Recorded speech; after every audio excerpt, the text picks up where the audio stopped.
their relationship is kind of at odds, you know? They're in grieving, but they don't know how to really connect. And part of the film, the story, is that they kind of come together.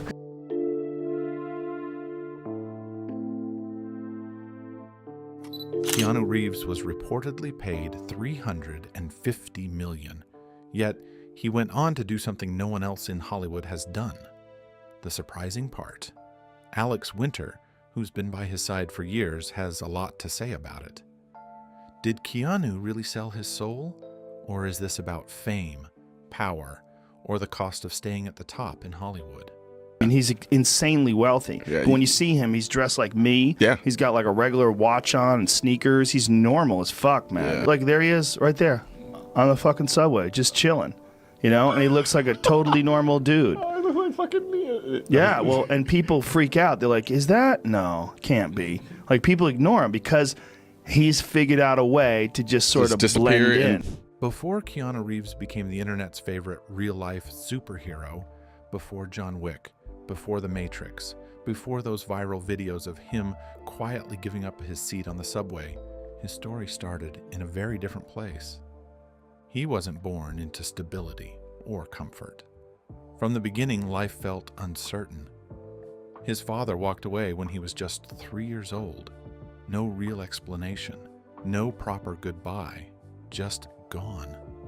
A man who chose substance and prison over being there for his own children.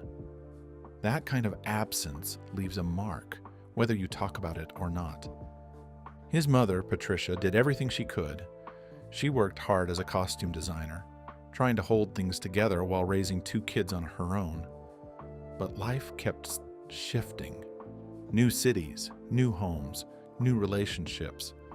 Over time, she married and divorced multiple times, and with each change came a different environment, a different set of rules. Keanu's sister, Kim, once summed it up in a way that says everything. Their lives depended on the man of the moment. Imagine growing up like that. Every few years, someone new steps in, and suddenly, everything feels unfamiliar again. It's hard to feel grounded when your world keeps resetting. You know, work as an actor. Study, work, live. Yeah. Didn't go to school, you know? Really? You didn't go to school? Now, do you regret? Well, I dropped out of high school. Yeah. Did you ever go back and finish up? No. At school, it wasn't any easier. Teachers noticed something in him, a quiet sadness, like he was carrying more than a kid should. He moved from school to school, never really settling in.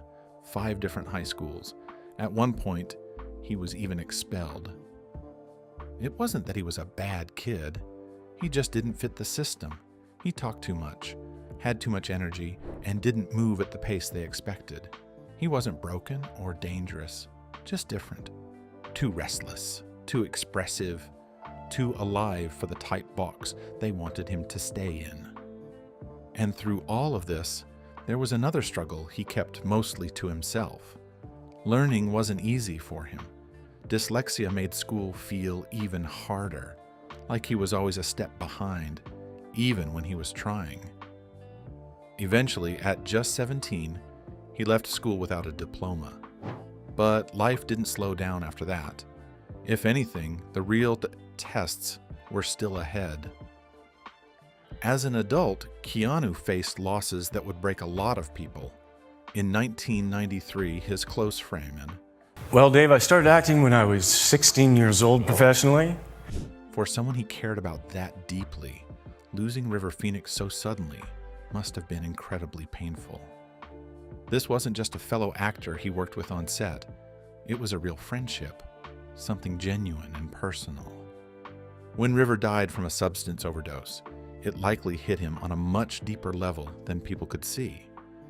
It's one thing to lose a colleague, but it's completely different when it's someone you shared real moments with, someone you trusted and connected with.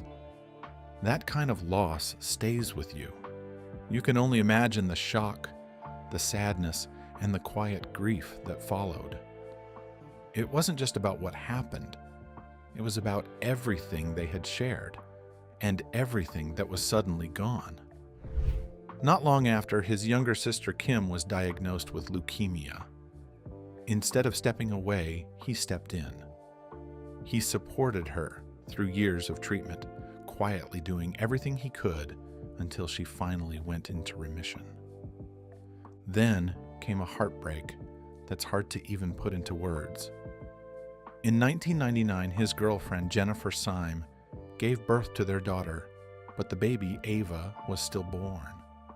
Just like that, a future they had imagined was gone. And before the pain could even settle, tragedy struck again.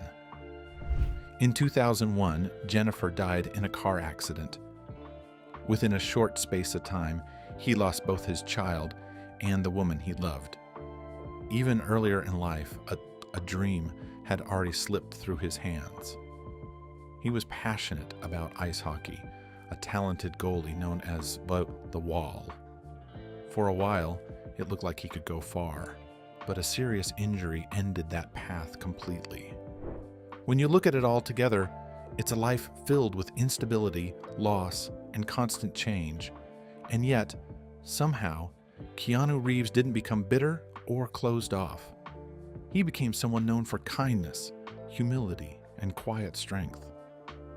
Some people in Hollywood didn't like it. They expected him to play by their rules, to fit into the system and do things their way.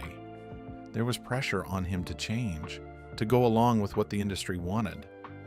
But the real question is, did he actually give in? What's it like? Now that you're here, you're doing it, here's the set. What's it like? What's it like? It's hard. Yeah. It's hard. Well, I mean, the thing is, I'm playing a 17-year-old body with a 40-year-old mind, okay? The Hollywood of the mid-1980s had a very strict idea of what a leading man should look like. Clean-cut, familiar, easy to label, and Keanu Reeves didn't fit that picture at all.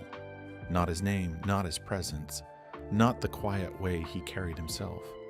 From the moment he stepped into that world, it was clear he wasn't what the system was built for, and Hollywood made sure he felt that. Early in his journey into Hollywood, he ran into something that caught him off guard. People around him, including those meant to guide his career, told him his name might be a problem. They felt Keanu sounded too unusual and too unfamiliar for mainstream audiences. In their view, it didn't fit what a rising movie star was supposed to sound like. So they suggested he change it. Driving my first car, drive to Hollywood. My manager, my agent say, welcome. Great to see you, but... At first, he tried to adapt. He experimented with different names like Casey Reeves and Casey Reeves, using his middle name Charles as a base. He also tossed around other ideas, trying to find something that felt more acceptable in the industry. On paper, it seemed like a smart move, a safer name, easier for casting directors to remember, easier for Hollywood to sell. For a short time, he even used one of those names in auditions and early credits, but in real life, it didn't sit right with him. When people called out Casey in casting rooms, he didn't respond naturally. It felt like someone else was being called, not him. There was a disconnect, like he was stepping outside of himself just to fit in. He even joked about different possibilities. Right? It's my name. It's my name. Yeah. And literally go to the ocean. And you scream, it's my name. It's What's my name? So I turned it into a seashell. And then you toss the shell into the thing, and it comes back with a name. And what does the shell tell you your name is? Chuck Spadina. There you go. There you go. That's And it. I'm like, Chuck Spadina. Imagine that, Chuck Spadina. He even went on to say Templeton, but none of them felt real or personal. After a few months, he stopped forcing it. He went back to his real name, Keanu Reeves, and chose to keep it no matter what others thought. That decision mattered. It showed he wasn't willing to erase his identity just to make things easier in Hollywood. From that point on, he built his career as himself, not as a version shaped by industry expectations. But that was just the beginning. Hollywood was ready to do anything to make him bend. As he started picking up small roles, teen dramas, low-budget films, and TV movies, there was a growing sense that the industry didn't quite know what to do with him. He had the looks, sure, but not in the usual polished way. He was likable, but not in a predictable, easy-to-market way, because Hollywood had a picture of what they expected actors to look like. He didn't play the game the way others did, and that made people uneasy. The role that would change everything came in 1918-9. We might get to do it. We got a great director, Dean Pariseau. The director, Stephen Herrick, was searching for the right actor for Bill and Ted's Excellent Adventure. Hundreds of actors came through. It was a long process, the kind where casting directors see face after face, hoping something clicks. Alex Winter had already been cast as Bill. Then Keanu walked in to audition for Ted, and almost immediately, something stood out. There was no overthinking, no performance tricks. He wasn't trying to impress. He was just there, present, in a way that felt natural and real.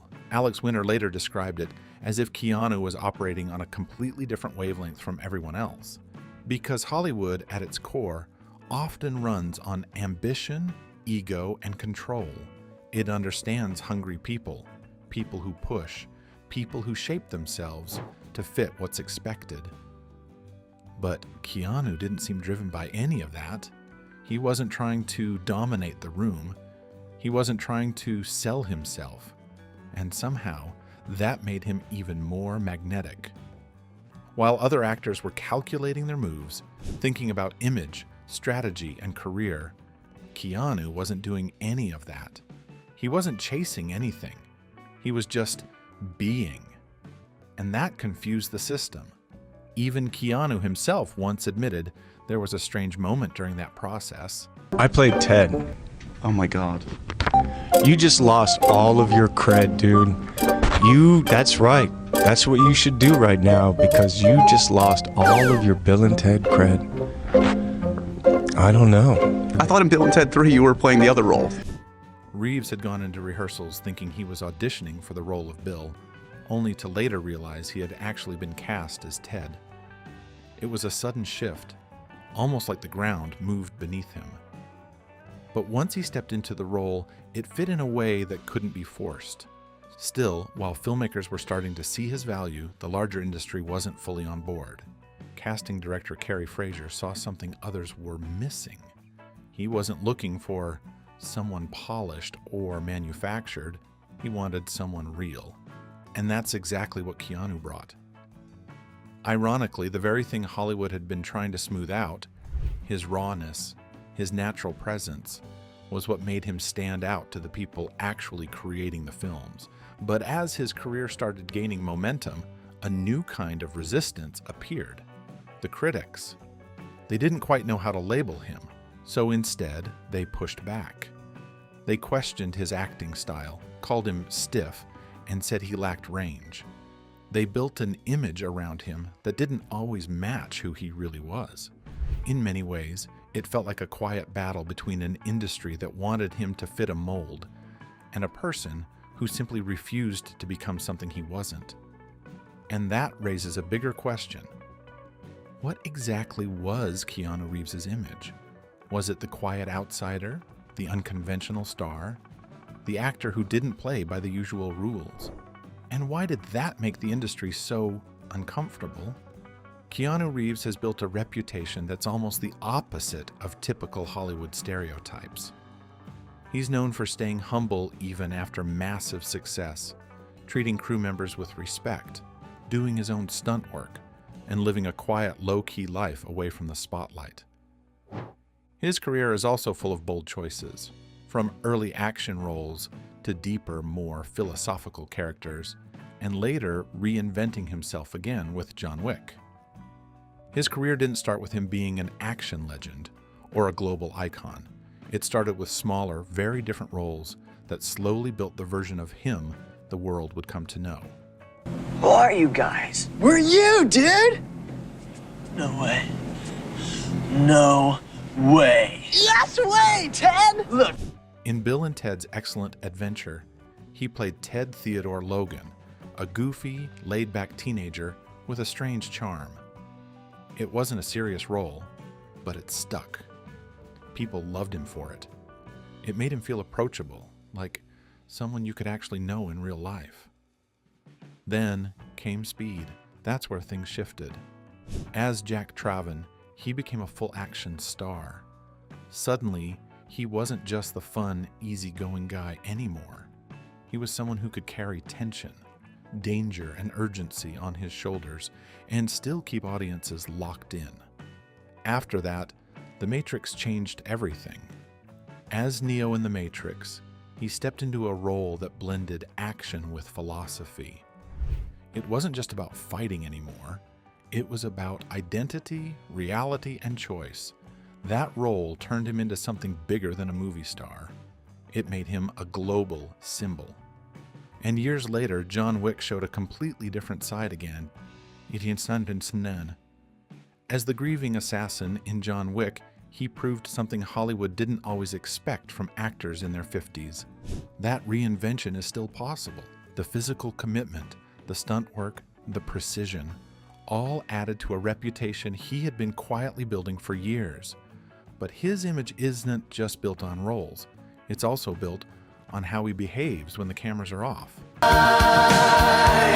My expectations may be high, I blame it on my youth. Soon enough, I learned the painful truth. I'll face it like a fighter, then boast of how I've grown. Here, he stood up for someone he had just met, which made the moment feel a bit surprising. With time, people began to notice something different about him. He didn't behave like the usual Hollywood celebrity. There was no big ego or need for attention all the time. He could be seen riding public transport, sitting quietly among everyday people without trying to stand out. He also treated fans with genuine respect. If someone approached him, he would stop, talk with them, and listen properly. He didn't rush the moment or make it feel like an obligation. It always felt calm, natural, and real. That's where the idea of him being the nicest person in Hollywood started to grow. But it wasn't just about public moments. People who worked with him often talked about the same thing. He was respectful, grounded, and easy to work with. No unnecessary attitude, no inflated sense of importance, just a calm presence on set. There's also a quieter part of his story that shaped how people see him. He has done a lot of charity work, often without making it public. His support for hospitals and cancer research became known over time, especially because of his personal connection to illness in his family. His sister Kim's battle with leukemia had a deep impact on him, and that experience shaped how he viewed suffering and support. Hi, Uncle Keanu. If a bad guy steals my dog's toys, should I go all John Wick on them? No. Keanu connects deeply with his fans, but the way he treats the people he works with says even more about his character. Unlike many big Hollywood stars, he's known for quietly sharing part of his earnings with crew members, especially after major film projects. He doesn't do it for praise or attention. In fact, most of these stories only came out much later, not when they happened. Over time, this kind of behavior added to his reputation. It helped people see him as someone who isn't driven by ego or status, but by genuine respect for the people around him. Even his career choices reflect that mindset. He never followed a strict bigger is better path. Instead, he often chose projects based on interest, not just size or fame. Over time, this created a very specific public image.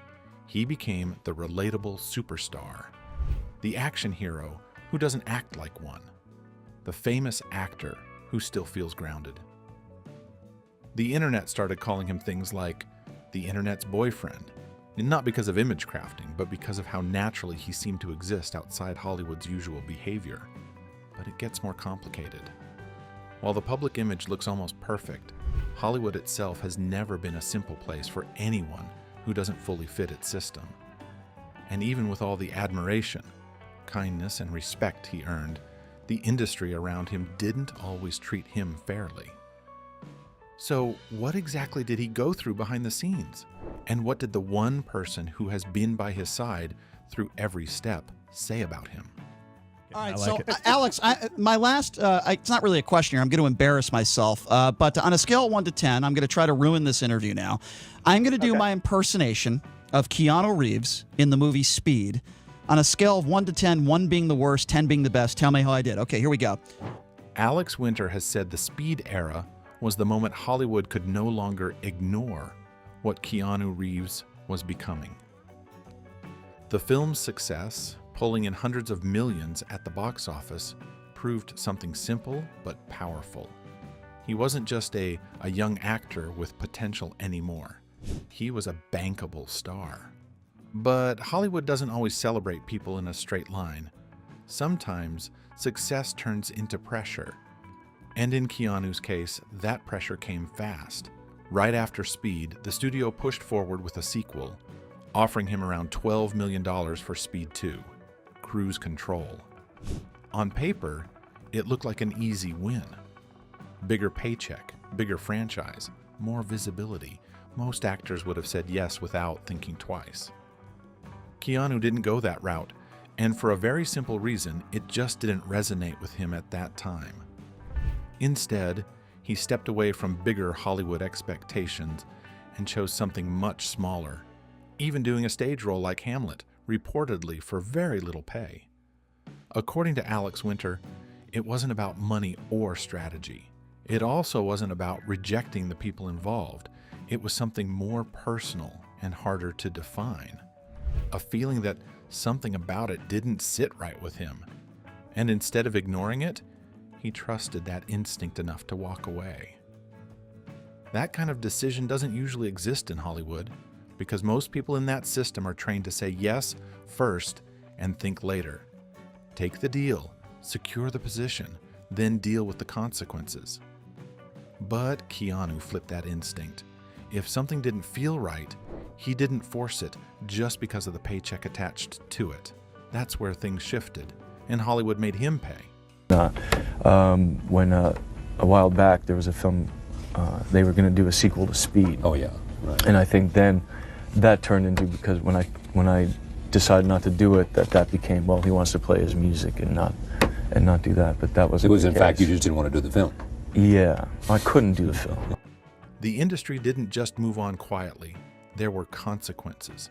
Reports and industry talk suggested he was quietly sidelined by parts of the studio system, including a strained relationship with major players at 20th Century Fox for years. Not because of the scandal, not because of misconduct, but because he refused to play along when it didn't feel right to him. At the same time, critics started shaping a different story about him. When he starred in Bram Stoker's Dracula in 1992, the film itself was a success, but his performance became a target. His English accent was heavily criticized. Some reviews even placed him on lists of worst performances, turning him into an easy punchline for film writers. He was even nominated for a Razzie, which added to the narrative that was building around him, that he was limited, wooden, or out of place in serious roles. But that narrative ignored something important. Hollywood often doesn't just critique performances. It sometimes builds convenient stories around actors who don't fully fit its expectations. And Keanu, with his quiet style and understated delivery, became an easy one to question. By the early 1990s, that version of the story started to stick. On paper, and in the way some critics and industry rankings talked about him, his career was seen as unstable or inconsistent. Friends like Alex Winter have described how Keanu dealt with things like that in a very private way. He didn't turn it into something public or dramatic. He kept it to himself and carried it quietly, without making it part of his public image. And even through all of that, his work choices kept following the same pattern. He didn't suddenly change direction to fit expectations or pressure. Instead, he continued making decisions based on what felt right to him, even if it didn't always match what Hollywood thought he should be doing. By the way, what was it like working with Al? Was it cool? It was amazing, amazing. Amazing. He's amazing. You know, he's just he's such an incredible actor. He's such a pure. I mean, you know, he comes from a theatrical tradition. You know, he's got his obviously, you know, his skills, and just to work with him, I saw, you know, relearned. During the making of The Devil's Advocate, the production needed Al Pacino for a key role, but budget issues made it difficult. Keanu voluntarily gave up a significant portion of his own salary to make sure Pacino could be cast. No publicity stunt, no negotiation tactic, just a decision that helped the film get the version of itself it needed. That kind of choice doesn't fit neatly into Hollywood logic. It's not about maximizing profit or protecting image. It's about priorities that sit outside the usual system. Even on Speed, there were conflicting creative demands about his look, hair, physical build, and styling. Instead of pushing back aggressively, he adjusted, trained, and shaped himself to fit the vision of the film while still staying flexible with the people around him. Over time, a pattern became clear. Keanu wasn't driven by control over everything. He wasn't chasing dominance in the industry or trying to negotiate power at every step. He was making decisions based on something quieter, whether it felt right, whether it served the work, whether it aligned with who he was willing to be. And that's where the real tension started. Systems like Hollywood aren't always built for people who move on instinct instead of pressure. They're built on timing, contracts, and expectations that push you in a certain direction. So when someone keeps stepping outside that pattern, it creates friction. Not always loud, but noticeable. But then it raises a bigger question. What do you do when an industry like Hollywood starts pulling at who you are and tries to shape you into something you're not? Well, you do what Keanu did. You stay true to who you are. And instead of getting lost in the pressure of the system, you give your energy to the people and moments that actually matter. What makes Keanu Reeves stand out isn't just the movies, the fame, or even the stories people repeat about him online. It's the pattern underneath it all. Yes, there are myths about him. One of the biggest ones is that he donated 70% of his Matrix earnings to charity. That story spread everywhere, but it isn't true. Even his publicist has clarified that, but people believed it anyway, maybe because of the image he created for himself. Not because it was confirmed, but because it felt believable. Because over time, enough real moments had already built a certain image of him that the internet didn't even question it anymore. The myth only stuck because it didn't feel far from reality, and the real story is already strong enough on its own. What is confirmed is that when The Matrix made him extremely wealthy, Keanu Reeves didn't treat it like a solo victory. He looked at the stunt team, the people who took the real physical risks, the ones who got injured, trained hard, and helped carry the film's action sequences on their backs. And he made sure they were taken care of, not through headlines, not through announcements, but through direct, personal gestures like gifting the stunt crew Harley-Davidson motorcycles after The Matrix Reloaded. No publicity push, no staged moment, just appreciation in a very direct form. Then there are the smaller, quieter things, the ones that never make headlines or get turned into big stories. That's where the real tension has always been. Not in public statements or interviews, but in the everyday choices, the behind-the-scenes decisions, and the moments no one really documents.